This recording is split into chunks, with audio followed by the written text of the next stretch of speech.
Hi, everyone. I'm going to go over Alfafold2, the actual mechanics of it. Bear with me. First time I've actually played around with Alfafold2 in months and months. So, and what I'm going to do actually is talk about the best way to learn is to do. So what I'm going to do is you all are going to go bring up AlphaFold after I go through some of these confidence metrics and describe them. And then if you would like to, you can just bring up AlphaFold on your own, log in with your Google account, and start the process. And I'll just kind of go through it in a brief way. I don't even think mine is finished yet. I think I got 5 minutes left, and I chose poorly on my sequences, but you'll see that in a moment. Okay, so confidence metrics. Alfafold2 has two confidence metrics, as Amit had discussed. The first one is the predictive local distance difference test, or PLDDT, lovely name. That is a measure of local interactions. So like interactions between an oxygen and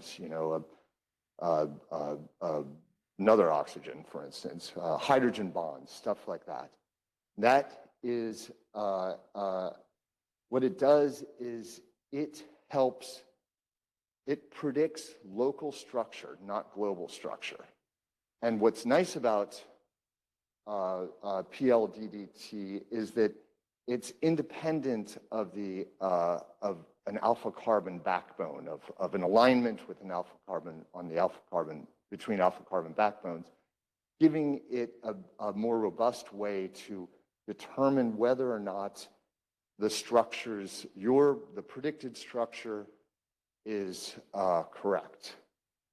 So it's local quality, local model quality, not global. Whereas the predictive align error, that assesses domain positions, and it's specifically really good for domain packing. So that's more of a global predictive measure. Okay, so the PLDDT. What you're going to see here, what you see here is, well, first, again, it predicts interatomic distances, and when you get your model, you'll see that it's colored. It has an associated color, and you can see here model confidence 0 to 100, where 100 is the most confident.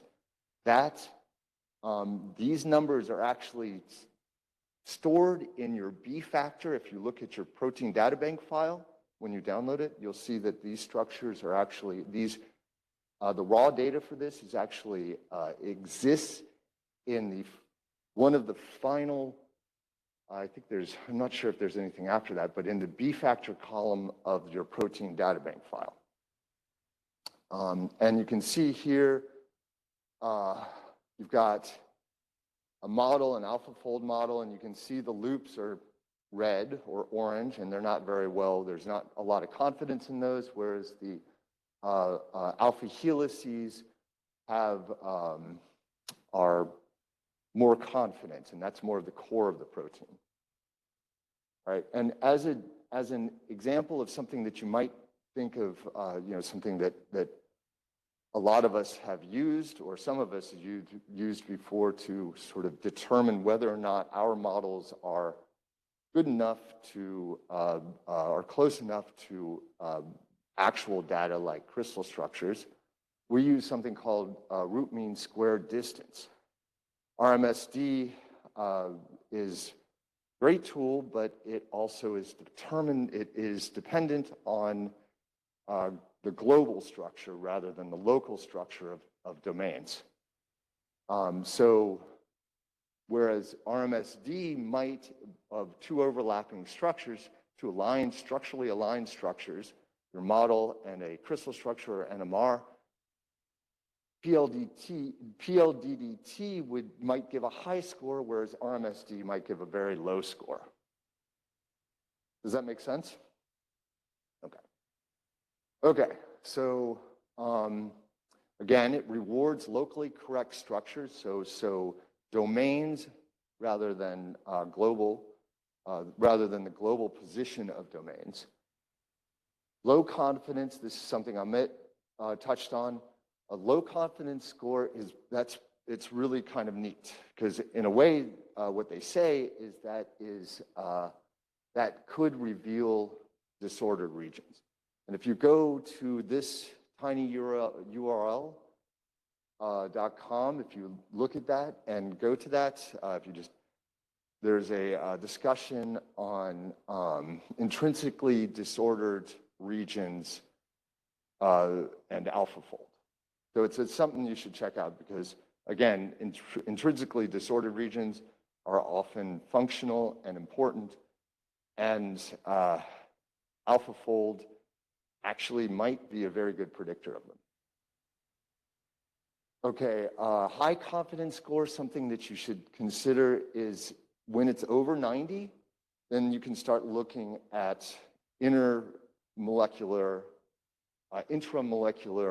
interactions. So start looking at positions of side chains. Below that, probably not a good idea.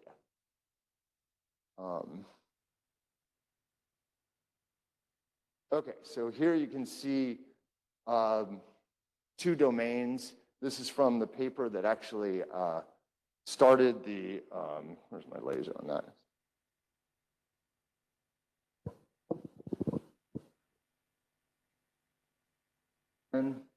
Okay, so you can see, there we go.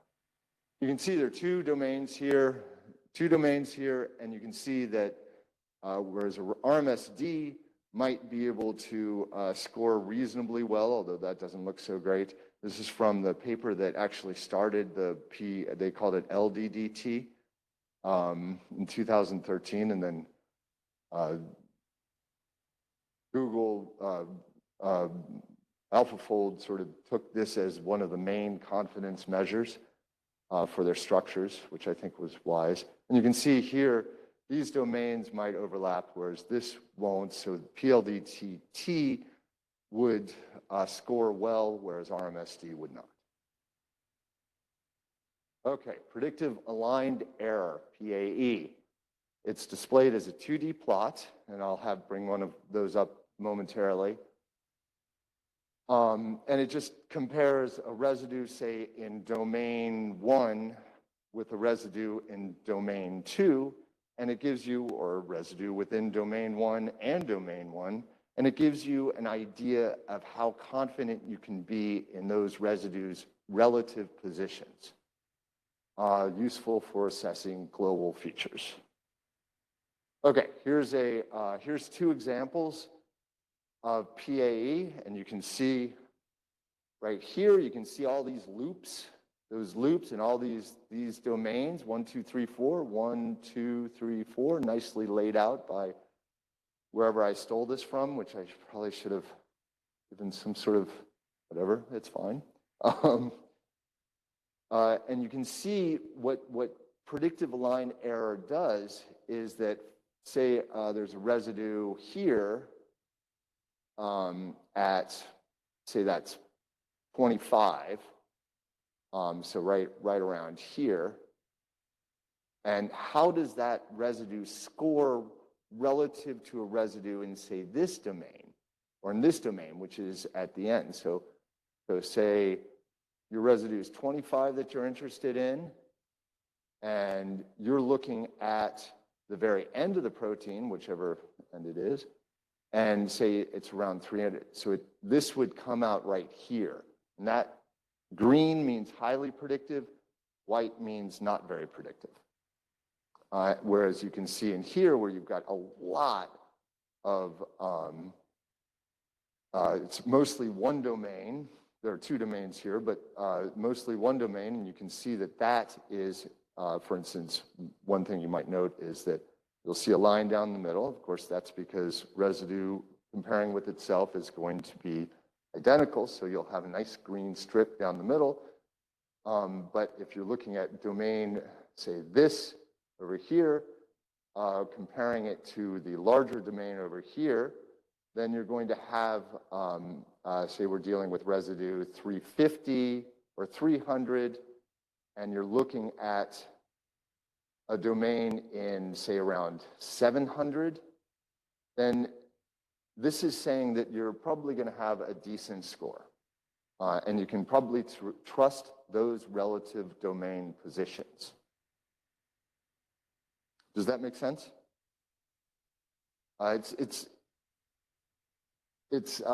maybe I could, so does that, anyone have any questions on that? It's not a very complex idea, but you're looking at a two-dimensional plot with a bunch of stuff on it. So just, these are aligned residues.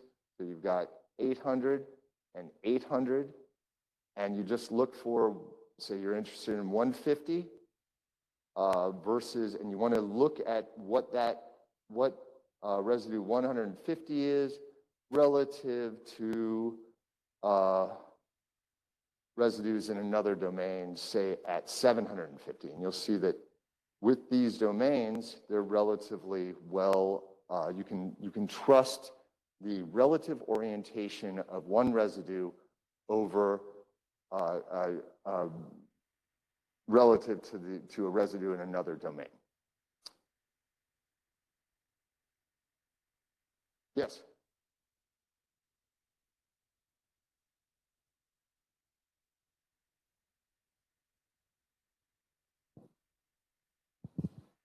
The definition of domain has different meaning when you think of protein function versus when you think of the structure that AlphaFold is dividing. There can be instances where more than one functional domain is within a single block. So the domain term is being used for multiple purposes here. So yeah, domain I'm using. Yeah, well, the AlphaFold does that too. But yeah. So the main thing you want to do with this, it's a relatively easy thing to use, but you have to use it correctly to get the right answers, to be able to filter the right information. So the main thing I want you all to do is try it out, and which we'll do if you're so inclined. Okay. One thing that I wanted to discuss besides these metrics are what AlphaFold cannot do. So it's not coded for DNA or RNA. Quaternary structure, I love AlphaFold multimer, but I don't trust it. And also, don't trust it, this stuff. It's still brand new and it's evolving. When you look at a model, look at it critically. Don't accept what AlphaFold gives you.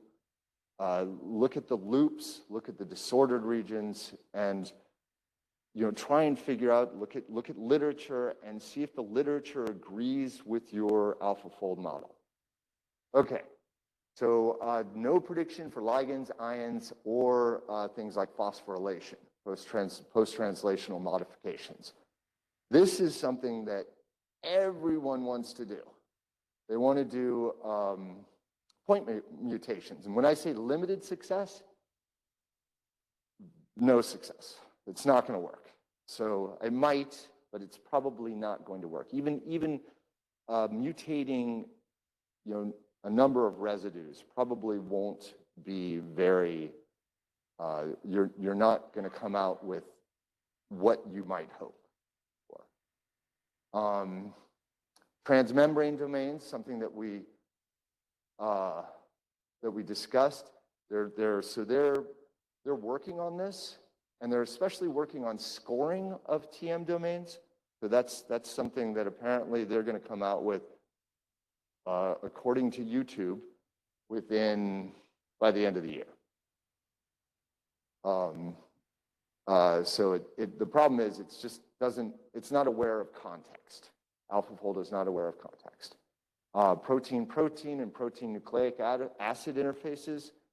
If you expect that you have those, you should be very suspicious of AlphaFold's model in those regions, especially if they're regions that you're really interested in, and also protein engineering. potentially really powerful for that, but since it's based on actual proteins, attempting to engineer proteins is a complex, constructing proteins, designing proteins is a difficult problem, and it's really not what AlphaFold is meant for right now. But again, this is something that they actually, AlphaFold is looking into, because that's a big topic.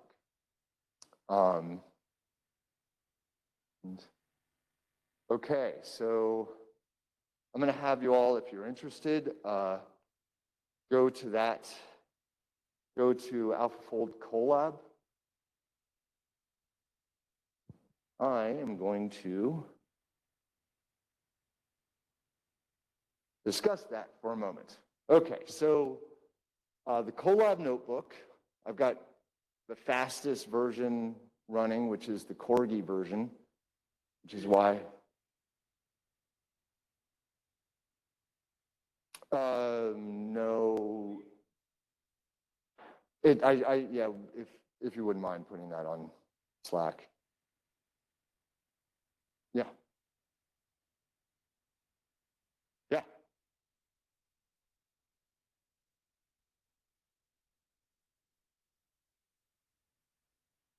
Oh, yeah. And again, you'll have to log in with your Google account, I assume. I'll have that. Sorry for making you copy this.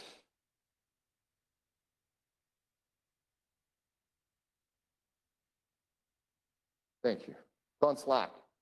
Okay,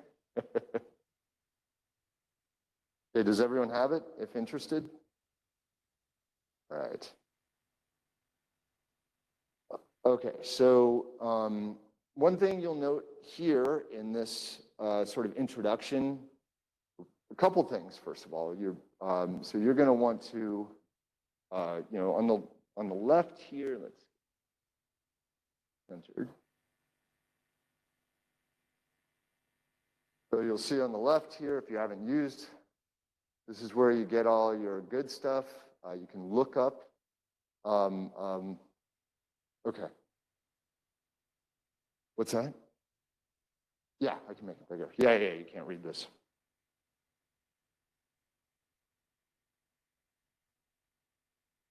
All right. Okay, so what you'll see here is an important thing to be aware of is that, so when I was talking about 800 amino acid limit, I think that's the limit of, and this is only secondhand from people who have tried it and it's failed. It's for collab. If you want a really good prediction, then you should download the full AlphaFold2 version, and it's about 2.2 terabytes. So put some, it's not hard to install. It can go on Macs. I don't know about Windows, but I assume it can, and it can go on Linux. Okay, so one important difference from AlphaFold version 2 is that Collab does not use templates. So it is completely de novo. It is just going through that algorithm, going through the evoformer basically, and it's not using templates as PDB protein data bank accession structures, not protein data bank structures for context. So it is de novo folding.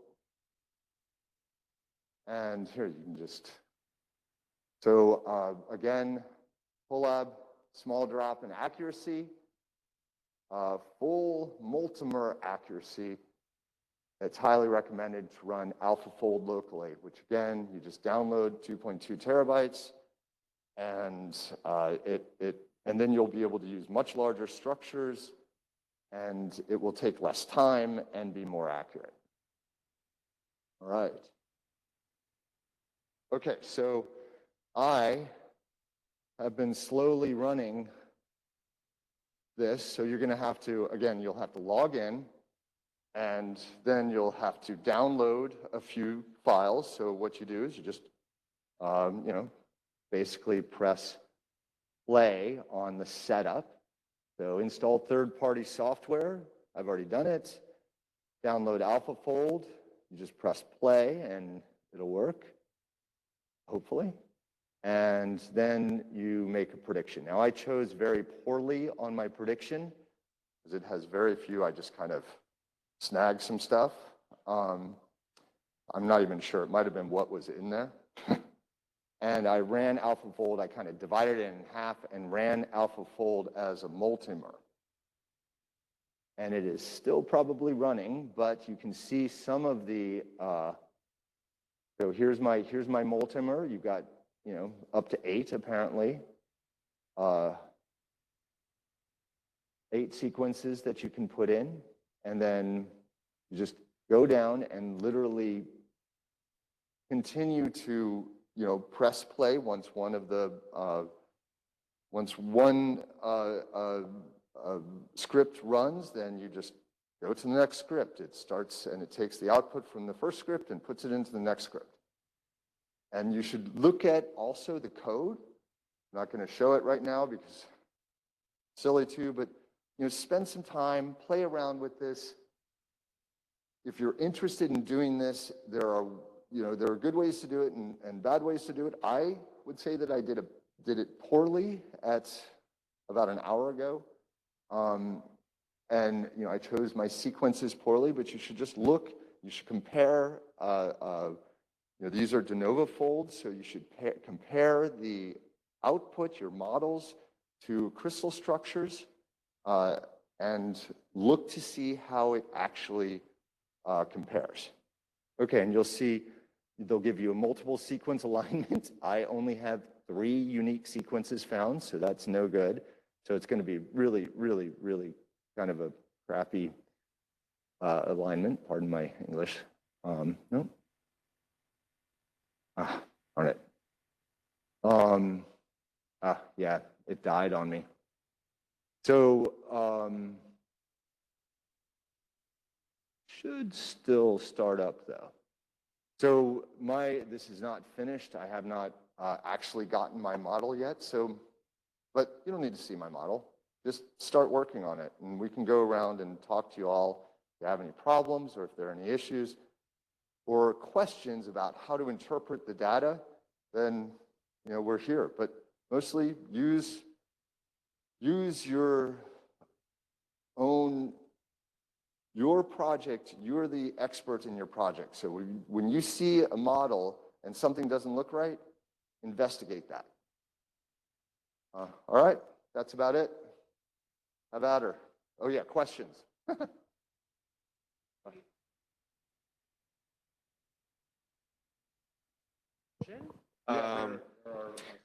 So this is, from my understanding, Alfafold2 is what you're using Alfafold1? Okay.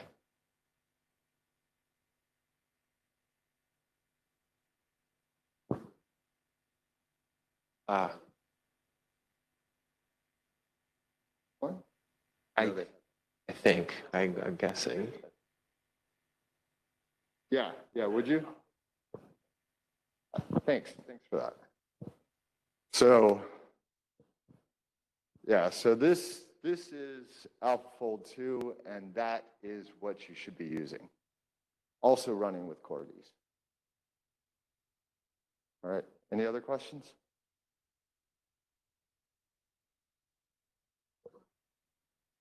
Yes. So I really appreciate what you said about the models of the investigation, because a lot of the models I've got in the past, and I know my protein a little bit by now after 3 years. And what I usually do, I look at the domain architecture, I look at the secondary structure predictions, I look at the literature, and a lot of the times it doesn't match. So we can continue trying to get a better model for docking. I really appreciate that. And my question is, how do I get the corgis? How do you get corgis? Yes. They're really cute for a moment, and then they get annoying. So just go up to, so these are where, let's see, where is that? Oh, up here. Just click on that, and I believe that'll give you a pull down for a Corgi mode. Notebook, editor, Lab Pro.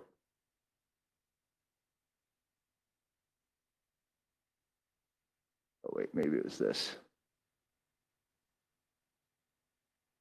Well, I'm not sure how I got Corgi mode. But that's the thing. I mean, just keep looking around and you'll find it. And actually just ask the internet. The internet knows way more than I do about this. Under miscellaneous, okay. It's just, you have 3 speeds. Corgi is the fastest. And but it is a little bit annoying and distracting after about 3 minutes. All right, any other questions? All right. Let's give it a shot. And it takes a while for these. So don't use, if you're just playing with it right now, use a shorter sequence, 50 amino acids to get a feel for it. But if you want to use your full sequence and you want to do it, then yeah, do that. All right, thanks.